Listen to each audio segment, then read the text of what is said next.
Pen TV நேயர்களுக்கு வணக்கம்.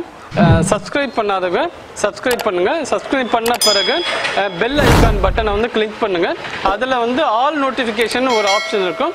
அதை கிளிக் பண்ணீங்கன்னா உங்களுக்கு இந்த வீடியோ அப்லோட் பண்ணுறது கரெக்டாக அந்த மெசேஜ் உங்களுக்கு வந்து சேரும்.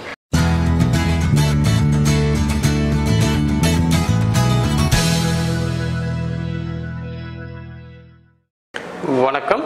ஔஷதம் சித்த மருத்துவ மையத்தின் சார்பாக உங்களின் மருத்துவர் டாக்டர் மு கலைவாணன்.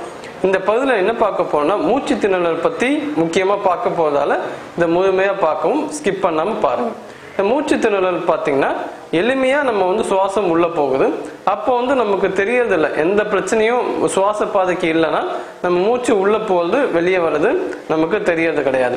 இப்போ வந்து இதயம் வந்து பம்ப் பண்ணி உடம்பு ஃபுல்லாக ரத்தத்தை வந்து சப்ளை பண்ண முடியல அப்படிங்கிற ஒரு காரணத்திற்காகவும் மூச்சு திணறல் வந்து வரத்துக்கு வாய்ப்புகள் உண்டு.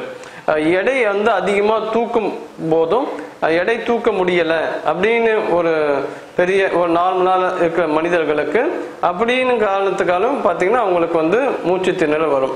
சில நோய்களோட குறிகுணங்களின் காரணமாக இந்த மூச்சு திணறல் வரும்.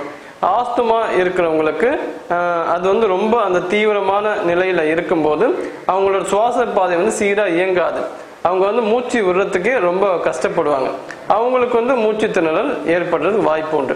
அதே மாதிரி இருதய கோளாறின் காரணமாக கணுக்காலில் வந்து வீக்கம் வரும், முறையற்ற சுவாசம் வரும், முறையற்ற இதய துடிப்பு இருக்கும். அதனால வந்து மூச்சு திணறல் வரும். இன்னொரு பிரச்சனைகள் காரணமா என்னன்னா, இரத்த சோகை. உடம்புல வந்து இரும்பு சத்து ரொம்ப குறைவா இருக்கிறவங்களுக்கு 10 அடி நடந்தாவே அவங்களுக்கு வந்து மூச்சு வாங்க ஆரம்பிச்சிடும்.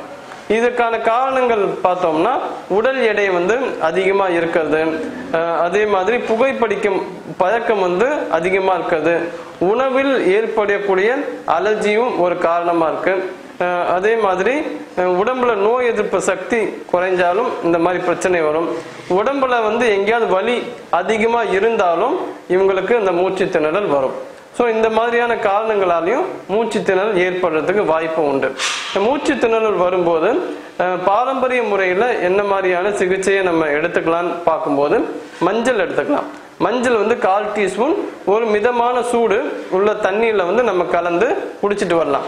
இது வந்து கட்டுப்படாத ஆஸ்துமா வந்து கட்டுக்குள்ள வைக்கிறதுக்கு ரொம்ப உதவியா இருக்கும். அடுத்தது வந்து எலுமிச்சை சாறு.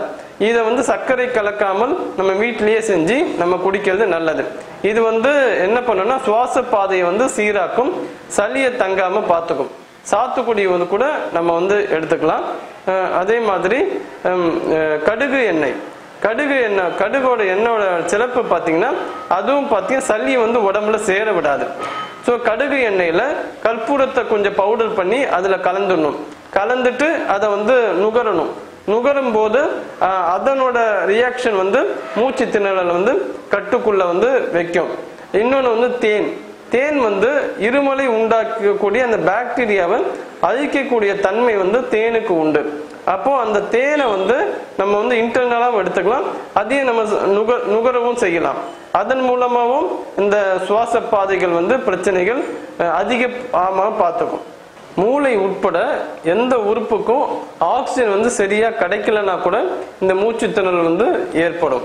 வேற என்ன காரணங்கள் பார்த்தீங்கன்னா, கரப்பான் பூச்சியின் காரணமாக கூட சில பேருக்கு அந்த ஒத்துக்கொள்ளாத அந்த அலர்ஜி, அந்த மன ரீதியாக அது பாதிக்கப்படும் போது மூச்சு திணறல் வந்து வரத்துக்கு வாய்ப்பு உண்டு. மருத்துவ ரீதியாக பார்த்தீங்கன்னா, பூண்டு வந்து நம்ம தொடர்ந்து சாப்பிடலாம். ஒரு நாளைக்கு வந்து 2 to 4 பல்லு பூண்டு நம்ம சாப்பிட்டுக்கிட்டு வந்தால் அது சுவாச பாதையில் சளி தங்காமல் பார்த்துக்கும். இன்னொன்று வந்து ஆளி விதையை வந்து எண்ணெயாக எடுத்து அதை வந்து 1 டீஸ்பூன் வெறும் வயிற்றுல நம்ம சாப்பிடும் போது வீசிங் வர்றது வந்து தடுக்கப்படும். இந்த மாதிரியான விஷயங்களையும் நம்ம வந்து பயன்படுத்தி மூச்சு திணறல் வந்து தப்பிச்சுக்கலாம்.